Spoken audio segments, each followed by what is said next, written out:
in the position. I don't want you to get there. You need to realize that from this position, you have options. That dealing with somebody who's holding somebody else hostage from this position is this, right? It's around the, well, that works even if there's no hostage coming in with this strike here. Going back to the tip end, okay, this is a tip slash. So what you're going to do is get back into this lock position here with the hook of the cane pinned in here. You remember the defense against the cane hand grab? You were in this position. So again, this locks in. Now what you're going to do is the shaft end hand then becomes the motor. And it's a tip slash in here. And what you're doing is you're either deflecting something coming at you, or you're actually using this to rip at the face and chest. So it's a quick motion back and forth this way. Further down on the shaft, so you have more speed. A little further down. See how fast that is now? So you're in here this way. So, next step forward. Nope, use that. So now, go ahead and tear up my face with that. See, I'm going to start backing up here. So if I come in here and I start doing this, that can come, knock my hand out of the way and then come back and hit me in the face. Okay? Same thing here, if I come in to grab you, that knocks out, come back and hit me in the face. Now, as you go by, do it quickly. Go by and then hit me again in the face. No, with that end, with the tip, there. So it's this motion here. He comes in to grab me. This comes here, this smacks him again, this smacks him again, this smacks him again. And it's basically a Popeye cartoon, because I'm going this way. But that's the goal. And the nice thing is with these rubber tips, they keep you from slipping and they tear flesh. So everybody go back to 1. Fighting grip, shaft of the groin, rotate the point of the hook out, shield. Outstanding. Back down to the front, backhand. Remember, it's at the elbow, backhand. Your other backhand. There you go. Backhand at elbow to shoulder height, backhand, follow through, low strike. Now I'm in this position, hook thrust. Outstanding. Come back center, standing, slide into the fighting grip, shaft of the groin position, one-handed spear. Back down, into your offhand, two-handed spear. Two-handed spear, hook slash. Outstanding. Back here, I'm just standing. I'm just relaxing, going through life. Now, overhand axe strike. I'm going to open that hand, this hand slides down, and I shatter the collarbone. Come back in here as a quicker strike, that eku strike. I'm standing, just stand horizontal in front, slight rotation to the back, and it's just a smack. Just smack that over. This is, eku is a boatman's oar. It's an outrigger oar, actually. And so what you're doing is, it's the motion of actually rowing. That's how you can practice this. So I'm rowing, and I'm coming back around, and I'm rowing. Now, all of those are either defined as defensive or offensive, depending on what's happening with your attacker and what the attacker is doing to you. That's what precipitates this as a self-defense system. None of this is offensive. I haven't really taught you a way to take over an entire country using this stick. You have 4 million man army with these going against a small village of pygmies. You got a chance. But it's really not an offensive tool, it's a self-defense tool. Defense against punch, though, what have we learned? So let's just go right hand punches and let's think through everything you've done so far. So he throws the right hand punch, shaft of the groin. Kind of threw off his entire plan here. Throws that right hand punch, shield. Throws the right-handed punch, one-handed spear. Stopped him far enough away from me that he shouldn't be able to connect. The one-handed spear, and if I step off, it's going to just create that much space to deflect that punch from getting to my face. Here. he does that again, he comes in, I can go that two-handed spear here to keep that distance and break some bones now. You go with the hook slash. He goes that punch, shield. I rotate the point of the hook out for that hook slash, you remember? And now what I'm going to do is I'm going to grab his liver and take it home. And tear it out. So again, he comes through with that punch, shield, hook slash, and I rip it out. I can also, if he goes for that punch very high, I mean straight in the jaw, he does one of these deals, that tip slash that we just did. Tip slash here, keep coming. Tip slash, I can rip out his quad. Okay, so I go tip slash, here, deflects with a little bit more power than just the shield, but the shield will deflect the punch. I'm here, and I tear out the quad. So you see that everything we've done so far is a defense against a punch. Thank you. Everything we just did was a high attack, right? Everything against a punch, grab, anything you see coming up front, even that hook thrust can stop somebody from coming in here or this way on directions coming at your upper body, anything from the waist up. Now what I want you to do, standing here in this position, this is the only technique I'm going to show you where you're going to be using your hand in the crook of the cane, specifically for the purpose of the technique. So all you're going to do is bring the cane up straight in front of you. You're going to grab it halfway down the shaft. This time, you remember with the tip slash, this stayed here. You were not in the hook, you were pinned to your hip, right? And this hand was the motor. This time, holding this straight in front of you, now the shaft hand stays put, and this becomes your motor. The upper hand becomes a motor, and it's a broomstick strike. So you're sweeping. This is your speed, though. This isn't fast enough. This is much faster. So you're literally shifting the hook end to make impact. And you want to go back and forth. You don't want to think one strike to deflect, because if you miss, you want to take it off on the second time around. So coming through this way. Okay? Louise, step up. You're going to hit me. Okay. Okay, just step back a little bit. Okay. Turn this way a little bit. There we go. Now, this is for a kick coming at you. So if I'm doing a low kick, strike it. See, you missed on the way through. That's why you go back and forth. So again, smack it. Good. Again. Good. One more time. Good. And that you're aiming anywhere lower leg to get that leg to stop. Good.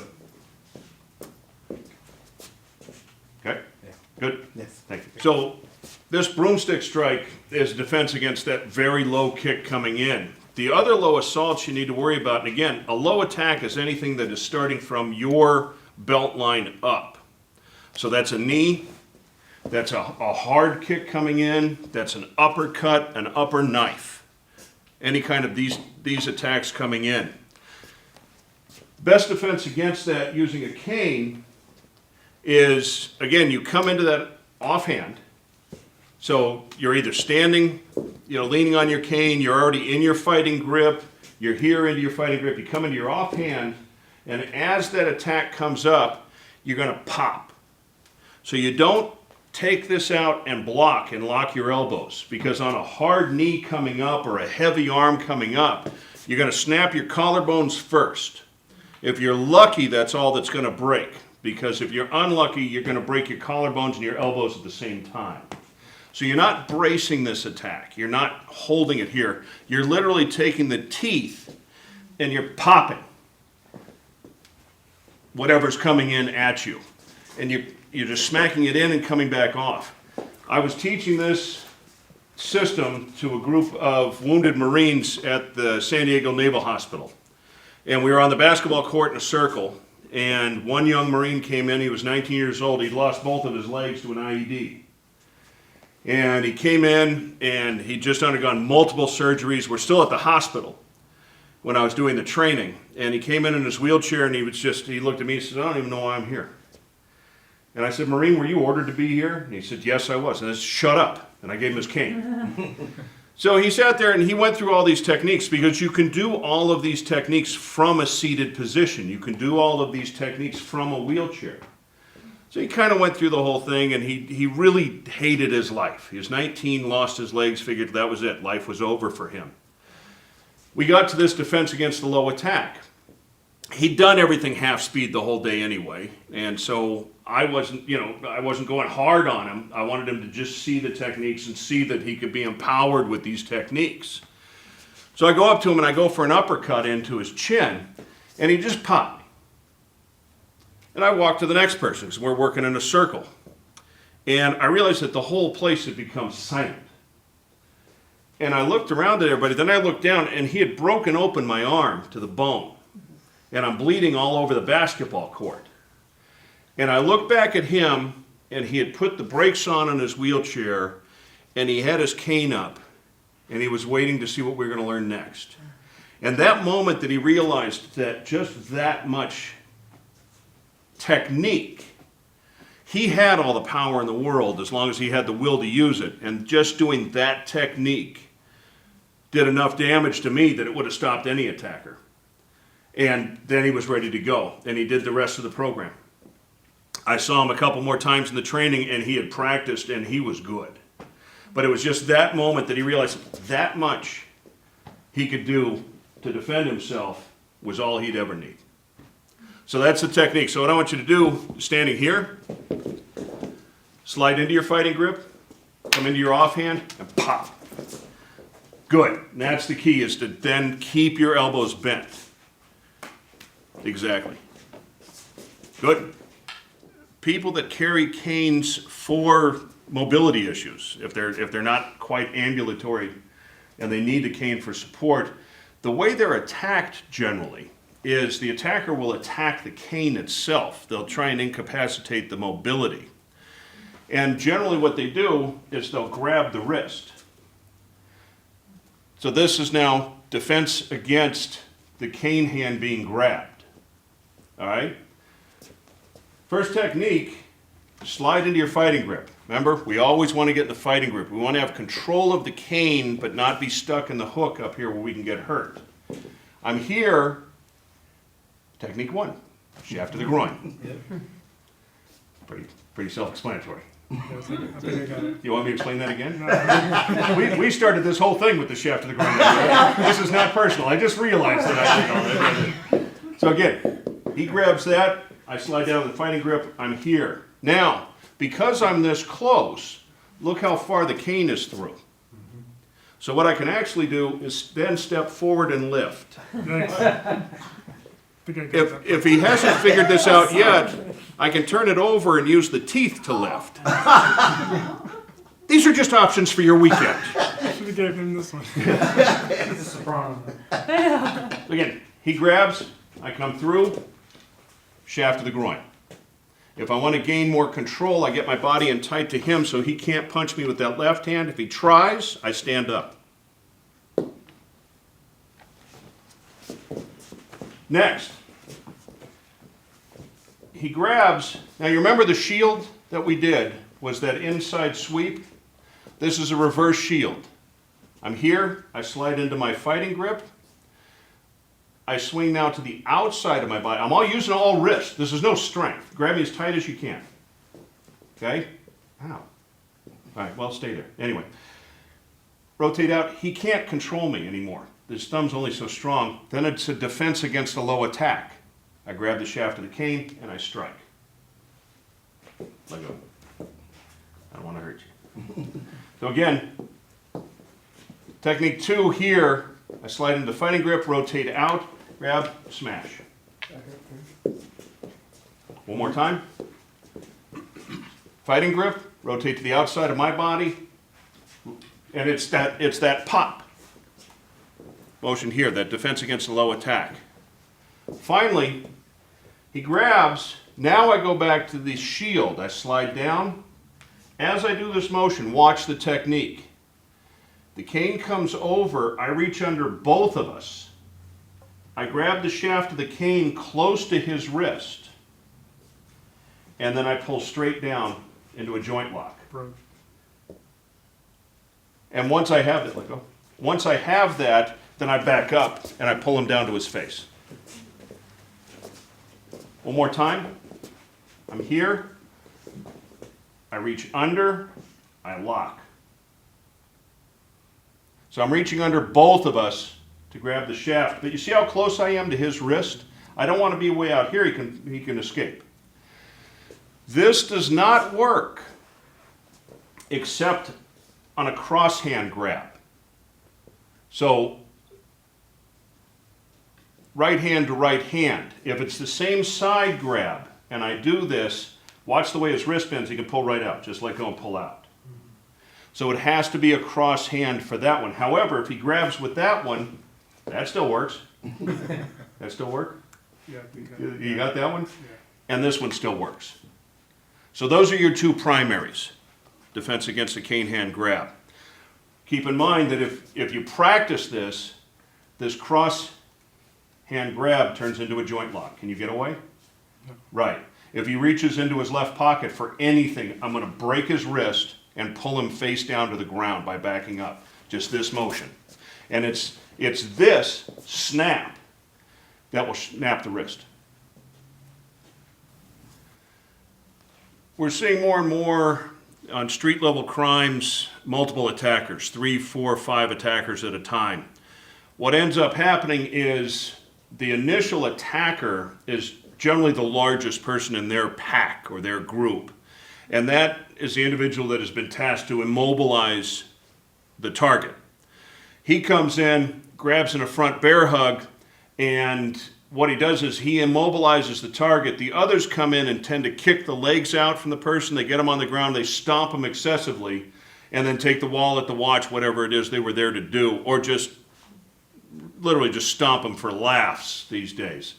So he comes in on me and he grabs me in a front bear hug here, and what his goal is to control me.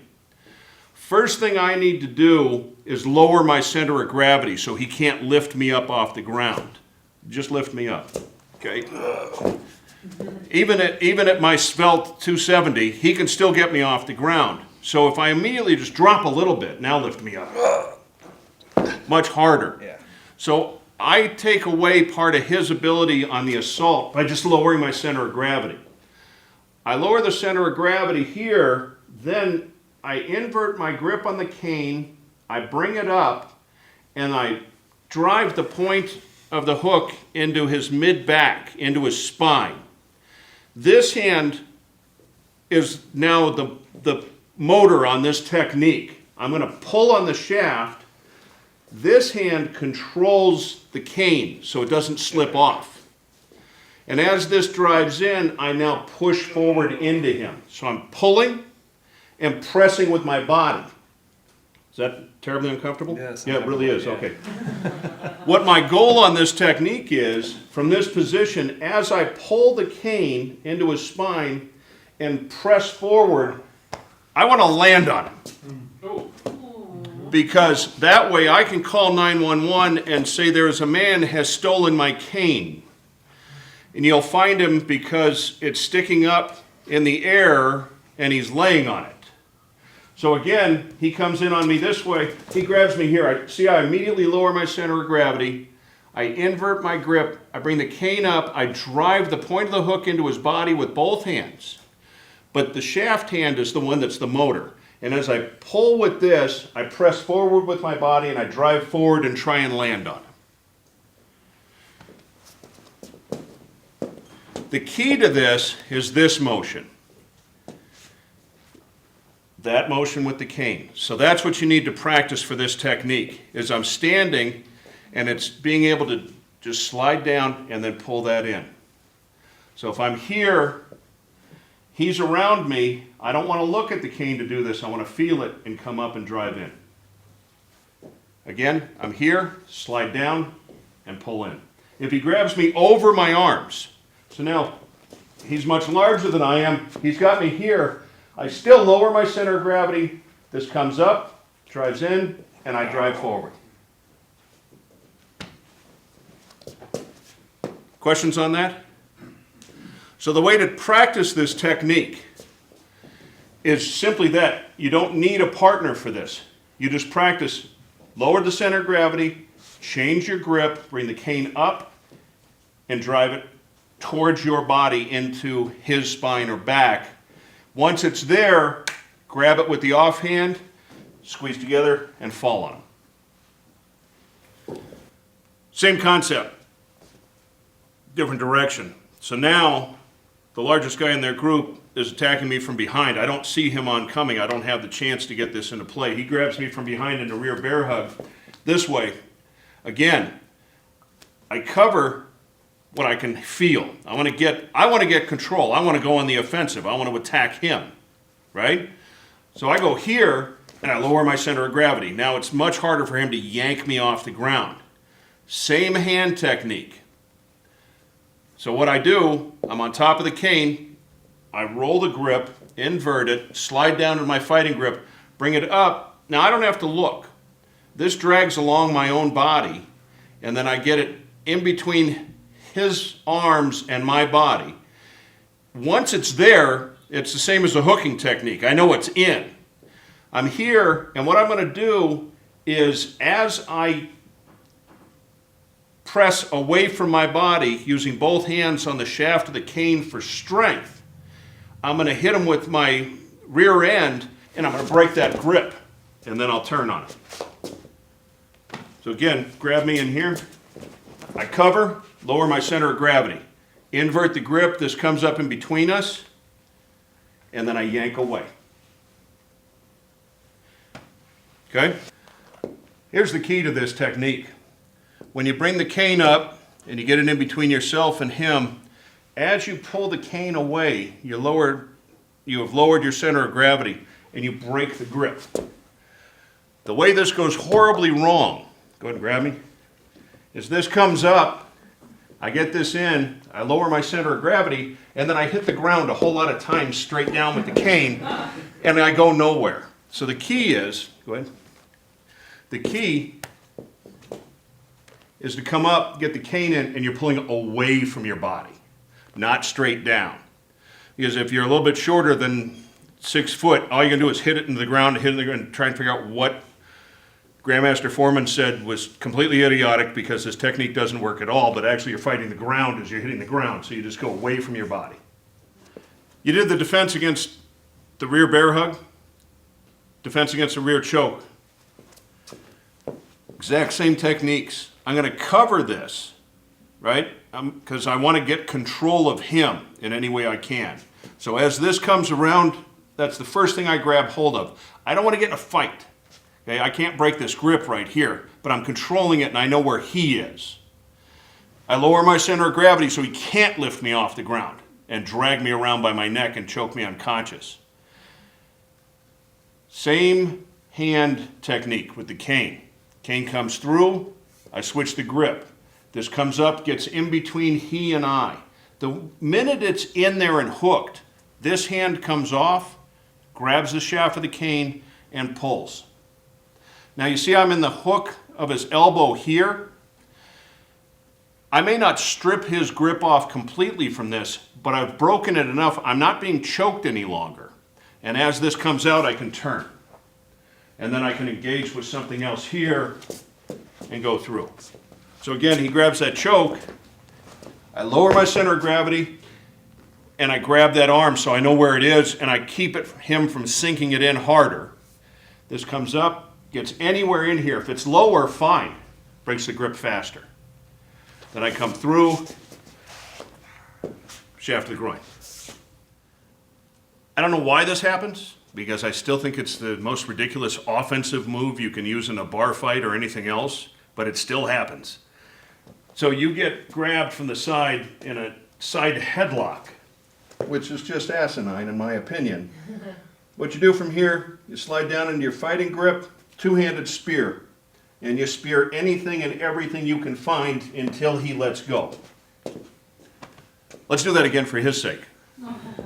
He grabs in the side headlock. As soon as you're over, you slide down, spear, spear, spear, hook the groin, lift. That's it. It's Terribly simplistic attack, terribly simplistic defense. Outstanding. Let's go back to 1. Fighting grip. Shaft to the groin.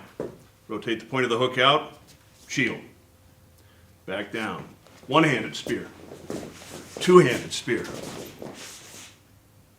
Low kick. Broomstick strike. Outstanding. Just standing around, mind my own business. Guy comes at me, two-handed spear. Rotate the point of the hook out. Hook slash. From here, hook thrust. Outstanding. Back to 1. You see, this doesn't have to go 1 to 2 to 3 to 4. It doesn't have to go 9, 10, 11. The attack itself is what dictates your response. So you might go from a hook thrust to a broomstick strike to a tip slash to block a punch into a hook slash, depending on what he's doing. You don't have to think about any of this. You just respond to his attack. By responding to his attack, if he's 9, 10 feet away, but all of a sudden he makes eye contact and locks in on you, your response might be to here. I'm in my fighting grip. This is not an offensive motion. If he's 10 feet away and I go to this, now I've pretty much committed assault because I've gone into a violent action or violent pose against somebody that far away who's really not posing a potential threat to me. You talk about an escalation of threat, an escalation of the dynamic. In legal terms, you are allowed to use as much force as you deem necessary to defend yourself or those around you.